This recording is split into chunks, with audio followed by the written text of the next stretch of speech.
Government आपल्याला सतत सांगतंय की आम्ही या सेक्टरला प्रोत्साहन देतोय, पण त्यामधले इन्व्हेस्टमेंट ऑपॉर्च्युनिटीज बद्दल कोणीच का बोलत नाही? हे एआय नाहीये ना, हे टिपिकल एनर्जी किंवा पॉवर सेक्टर आहे, पण हा एनर्जी, पॉवर आणि ऑइलचा एक ऑल्टरनेटिव्ह सेक्टर आहे. आणि गव्हर्नमेंट गेल्या काही वर्षांपासून या सेक्टरला ऑइल ऑल्टरनेटिव्ह म्हणून खूप अग्रेसिव्हली प्रमोट करत आहे. एवढंच नाही तर या सेक्टरसाठी गव्हर्नमेंटने अनेक इनिशिएटिव्ह सुद्धा घेतलेत. तर हा सेक्टर आहे किंवा हा ऑइल ऑल्टरनेटिव्ह आहे इथेनॉल. इथे थांबा, मला माहित आहे आणि मान्य सुद्धा आहे की इथेनॉल बद्दल ऍडव्हान्टेजेस पेक्षा डिसएडव्हान्टेजेसवर जास्त चर्चा केली जाते. मायलेज कमी होईल का? इंजिनवर परिणाम होईल का? फूड इन्फ्लेशन वाढेल का? असे अनेक प्रश्न लोक विचारत असतात. पण म्हणूनच आज आपण कम्प्लीट पिक्चर समजून घेणार आहोत. आज आपण बघणार आहोत इथेनॉल नेमकं काय आहे आणि ते तयार कसं होतं. इथेनॉल व्हर्सेस पेट्रोलमध्ये नेमका फरक काय आहे? कॉस्ट, एफिशियन्सी आणि एनर्जी कंपॅरिझन काय सांगतं? 100% इथेनॉलवर चालणाऱ्या लॉन्च केलेल्या गाड्यांची परिस्थिती काय आहे? गव्हर्नमेंट या सेक्टरमध्ये नेमक्या कोणत्या इनिशिएटिव्हजवर काम करत आहे? इथेनॉलवर चालणारी व्हेइकल्स आणि बसेस खरंच किती प्रॅक्टिकल आहेत? या सेक्टरमधले स्टॉक्स कोणते आहेत? आणि सर्वात महत्त्वाचं म्हणजे शेवटी मी तुम्हाला सांगणार आहे की मी स्वतः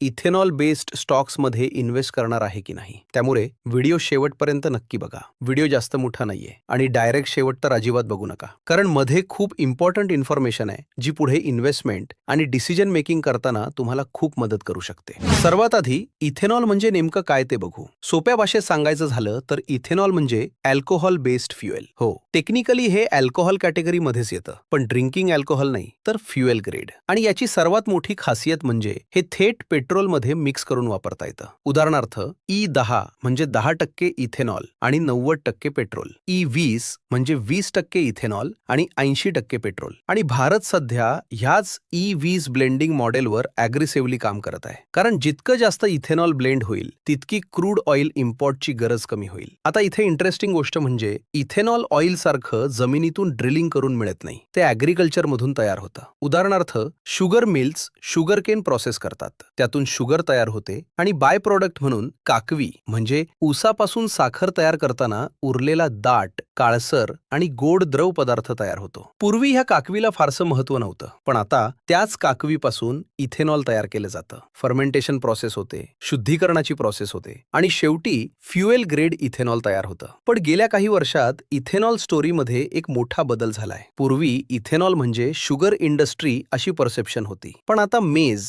म्हणजे कॉर्न भारतातील सर्वात मोठ्या इथेनॉल फीडस्टॉक्स पैकी एक बनत चाललाय. म्हणजे फ्युचर इथेनॉल स्टोरी फक्त शुगर कंपनीज पुरती मर्यादित राहिलेली नाही, ती ॲग्रिकल्चर इकोसिस्टम मध्ये एक्सपॅन्ड होत आहे. पण आता एक महत्त्वाचा प्रश्न, जर इथेनॉल इतकं चांगलं आहे तर मग पेट्रोल पूर्ण रिप्लेस का होत नाही? कारण एनर्जी आउटपुट मध्ये फरक आहे. 1 लिटर पेट्रोलमध्ये साधारण 32 mJ एनर्जी असते, तर इथेनॉलमध्ये जवळपास 21 मेगा जूल एनर्जी असते. इथे मेगा जूल म्हणजे एनर्जी मोजण्याचं एक युनिट आहे. सोप्या भाषेत सांगायचं झालं तर एखाद्या फ्यूलमधून किती ताकद किंवा पॉवर मिळते ते मेगा जूल मध्ये मोजलं जातं. म्हणजे पेट्रोलमध्ये जास्त mJ एनर्जी असल्यामुळे त्यातून जास्त पॉवर आणि कंपॅरेटिव्हली चांगलं मायलेज मिळतं. त्यामुळे थिअरेटिकली इथेनॉलचा एनर्जी आउटपुट कमी असतो, यामुळे मायलेजवर परिणाम होऊ शकतो. गव्हर्नमेंट आणि ऑटोमोबाईल इंडस्ट्रीच्या मते E20 फ्युएलमुळे साधारण 2% ते 6% पर्यंत मायलेज रिडक्शन होऊ शकतं,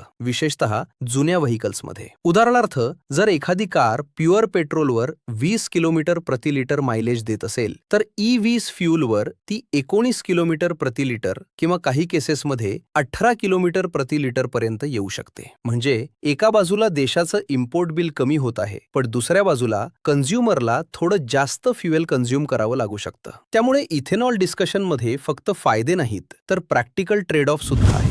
आता जर आपण इथेनॉल, पेट्रोल आणि ईव्हीची ॲक्च्युअल कॉस्ट कंपॅरिझन केलं तर पेट्रोल कारची रनिंग कॉस्ट प्रति किलोमीटर जवळपास 8 रुपये पडते, कारण पेट्रोलची किंमत 120 रुपयांच्या आसपास आहे आणि ॲव्हरेज मायलेज 15 किलोमीटर प्रति लिटर धरलं तर कॉस्ट नॅचरली वाढते. इथेनॉल ब्लेंडेड फ्युएलमध्ये रनिंग कॉस्ट कमी होऊ शकते, पण मायलेज 2% ते 6% पर्यंत कमी होण्याची शक्यता असल्यामुळे ओव्हरऑल डिफरन्स फार मोठा राहत नाही. तर दुसऱ्या बाजूला ईव्हीची रनिंग कॉस्ट अनेक केसेसमध्ये फक्त 1 ते 2 रुपये पर किलोमीटर येते, कारण इलेक्ट्रिसिटी कम्पॅरेटिव्हली खूप स्वस्त आहे. पण फक्त रनिंग कॉस्ट बघून कन्क्लुजन काढणं चुकीचं ठरू शकतं, कारण मेंटेनन्स कॉस्ट सुद्धा इक्वली महत्वाचा फॅक्टर आहे. पेट्रोल आणि इथेनॉल बेस्ड व्हेकल्समध्ये engine oil, filters, combustion system आणि फ्युएल इंजेक्टर्स सारख्या अनेक मेकॅनिकल पार्ट्सची नियमित सर्व्हिसिंग करावी लागते. काही एक्सपर्ट्सच्या मते इथेनॉलमध्ये मॉइश्चर ॲब्झॉर्प्शन जास्त असल्यामुळे फ्युएल लाईन्स आणि रबर कंपोनेंट्सवर ॲडिशनल स्ट्रेस सुद्धा येऊ शकतो. त्यामुळे पेट्रोल आणि इथेनॉल गाड्यांची इयरली मेंटेनन्स कॉस्ट साधारण 18 ते 20 हजार रुपयांच्या आसपास जाऊ शकते. तर ईव्ही मध्ये मुव्हिंग पार्ट्स कम्पॅरेटिव्हली खूप कमी असल्यामुळे रेग्युलर मेंटेनन्स कॉस्ट अनेक वेळा मर्यादित राहते. पण इथे ईव्हीची बिगेस्ट हिडन रिस्क म्हणजे बॅटरी रिप्लेसमेंट कॉस्ट,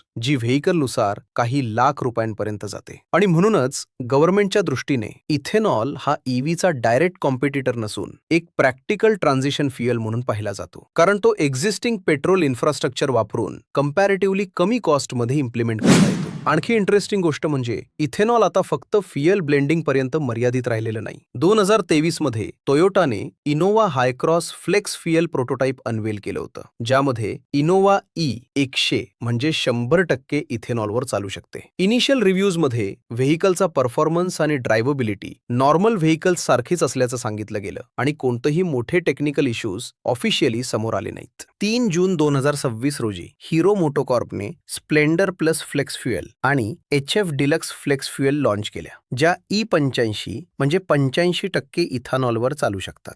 तर 4 जून 2026 रोजी मारुती सुझुकीने भारतातील पहिली mass market flex fuel car unveil केली, जी E100 म्हणजे 100% इथेनॉल कम्पॅटिबल टेक्नॉलॉजीवर आधारित असल्याचं सांगितलं जात आहे. विशेष म्हणजे पेट्रोलच्या तुलनेत इथेनॉल स्वस्त असल्यामुळे रनिंग कॉस्ट कमी होऊ शकतो. उदाहरणार्थ, पेट्रोलवर साधारण 2 रुपये प्रति किलोमीटर खर्च येत असेल, तर E85 इथेनॉलवर तो 1.3 ते 1.5 रुपये प्रति किलोमीटर पर्यंत खाली येऊ शकतो. म्हणजे टेक्नॉलॉजी अजून सुरुवातीच्या टप्प्यात असली तरी इथेनॉल मोबिलिटी आता कॉन्सेप्टमधून ॲक्च्युअल कन्झ्युमर मार्केटमध्ये प्रवेश करताना दिसत आहे. हिरो मोटोकॉर्प सुद्धा आता फ्लेक्स फ्युएल मोटरसायकल लॉन्च करत आहे. स्कानिया आणि व्हॉल्वोने इथेनॉल बसेसवर सक्सेसफुल पायलट प्रोजेक्ट्स केलेत, पण लार्ज स्केल अडॉप्शन अजून इन्फ्रास्ट्रक्चर आणि फ्युएल अवेलेबिलिटीमुळे मर्यादित आहे. म्हणजे टेक्नॉलॉजी प्रॅक्टिकल असल्याचे पॉझिटिव्ह साइन्स दिसत असले तरी अजून ती मास अडॉप्शन फेज पर्यंत पोहोचलेली नाही. पण जर फ्युचरमध्ये इन्फ्रास्ट्रक्चर मजबूत झालं, इथेनॉल पंप्स मोठ्या प्रमाणावर उपलब्ध झाले आणि मास मार्केटसाठी कमी किमतीच्या फ्लेक्स फ्युएल व्हेकल्स लॉन्च झाल्या,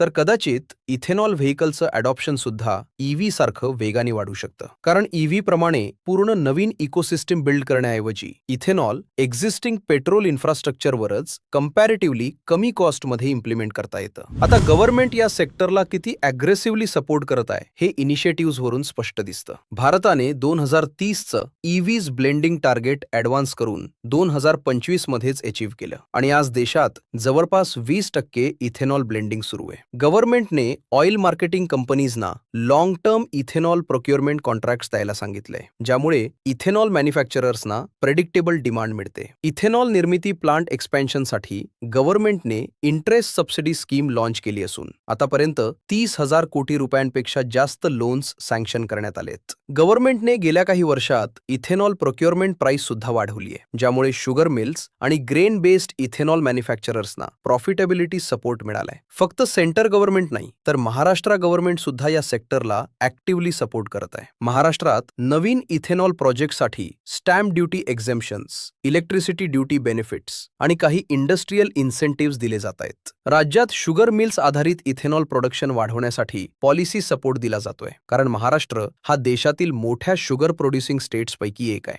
गव्हर्नमेंट फ्लेक्स फ्युएल व्हेकल्स आणि इथेनॉल इकोसिस्टीमसाठी अप्रुव्हल्स आणि रेग्युलेटरी सपोर्ट सुद्धा फास्ट ट्रॅक करत आहे. म्हणजे गव्हर्नमेंट ॲक्च्युअल पैसा, सबसिडीज, टॅक्स बेनिफिट्स आणि पॉलिसी सपोर्ट वापरून हा संपूर्ण इकोसिस्टीम बिल्ड करण्याचा प्रयत्न करत आहे. पण आता इम्पॉर्टंट पार्ट, इन्व्हेस्टमेंट ऑपॉर्च्युनिटीज आणि सर्वात आधी एक गोष्ट क्लिअर करूया. हा सेक्शन इन्व्हेस्टमेंट ॲडव्हाइस नाही, कारण फ्युचर थीम स्ट्रॉंग असणं आणि स्टॉक परफॉर्मन्स स्ट्रॉंग असणं ह्या दोन कम्प्लिटली वेगळ्या गोष्टी आहेत. गेल्या काही वर्षात इथेनॉल स्टोरी खूप ॲग्रेसिव्हली प्रमोट झाली. अनेक लोकांना वाटलं की इथेनॉल स्टॉक्स मॅसिव्ह मल्टीबॅगर्स होतील, पण रियालिटी अशी आहे की सेक्टर फ्युचर ओरिएंटेड असलं, गव्हर्नमेंट सपोर्ट असला, तरी अनेक इथेनॉल रिलेटेड स्टॉक्सने मागच्या काही वर्षांमध्ये एक्स्ट्राऑर्डिनरी रिटर्न्स दिलेले नाहीत. उदाहरणार्थ प्राज इंडस्ट्रीजला इथेनॉल टेक्नॉलॉजी लीडर म्हणून पाहिलं जातं, कारण नवीन इथेनॉल प्लांट्ससाठी इंजिनिअरिंग आणि टेक्नॉलॉजी सोल्युशन्स ते प्रोव्हाइड करतात. Balrampur Chini, Triveni engineering, EID Parry आणि श्री रेणुका शुगर्स सारख्या कंपनीज शुगर प्लस इथेनॉल थीमवर ॲग्रेसिव्हली काम करत आहेत. काही कंपनीज कॅपॅसिटी एक्सपान्शन करत आहेत, काही डिस्टिलरीज वाढवत आहेत. पण स्टॉक मार्केटमध्ये एक्सपेक्टेशन्स खूप हाय असल्यामुळे ॲक्च्युअल स्टॉक परफॉर्मन्स अनेक वेळा इन्व्हेस्टर्सना डिसअपॉइंट करताना दिसलं आहे. म्हणजे थीम स्ट्रॉंग आहे, पण ब्लाइंडली इन्व्हेस्टमेंट करणं डेंजरस ठरू शकतं. माझ्या मते इथे ऑपॉर्च्युनिटी फक्त इथेनॉल प्रोड्युसर्समध्ये नाहीये, तर संपूर्ण इथेनॉल इकोसिस्टममध्ये आहे. उदाहरणार्थ इंजिनिअरिंग कंपनीज, स्टोरेज कंपनीज, माझे ecosystem, logistic companies, flex fuel vehicle manufacturers. कारण फ्युचरमध्ये जर ब्लेंडिंग लेव्हल्स E20 वरून E25 किंवा त्याहून जास्त झाले तर पूर्ण इकोसिस्टीमला फायदा होऊ शकतो. आणि आता शेवटचा आणि सर्वात महत्त्वाचा प्रश्न, मी स्वतः इथेनॉल बेस्ड स्टॉक्समध्ये इन्व्हेस्ट करणार का? तर जोपर्यंत 100% इथेनॉल बेस्ड व्हेकल्स मास मार्केटसाठी मोठ्या प्रमाणावर लॉन्च होत नाहीत आणि त्यांचं ॲक्च्युअल ॲडॉप्शन वाढत नाही, तोपर्यंत मी पर्सनली या सेक्टरमध्ये खूप ॲग्रेसिव्हली बेट करणार नाही. पण मी मागच्या व्हिडिओमध्ये सांगितल्याप्रमाणे माझी बाकीच्या अपकमिंग सेक्टर्समध्ये इन्व्हेस्टमेंट स्ट्रॅटेजी नक्कीच सुरू राहणार आहे. तुम्हाला त्याबद्दल जाणून घ्यायचं असेल तर माझे मागचे व्हिडिओज सुद्धा नक्की बघा. आणि हा व्हिडिओ बघितल्याबद्दल धन्यवाद. व्हिडिओ आवडला असेल तर लाईक करून जास्तीत जास्त शेअर करा आणि आपल्या चॅनलला अजून सबस्क्राईब केलं नसेल तर सबस्क्राईब करून बेल आयकन सुद्धा प्रेस करून ठेवा, जेणेकरून येणाऱ्या व्हिडिओजचे नोटिफिकेशन्स तुम्हाला सर्वात आधी मिळतील.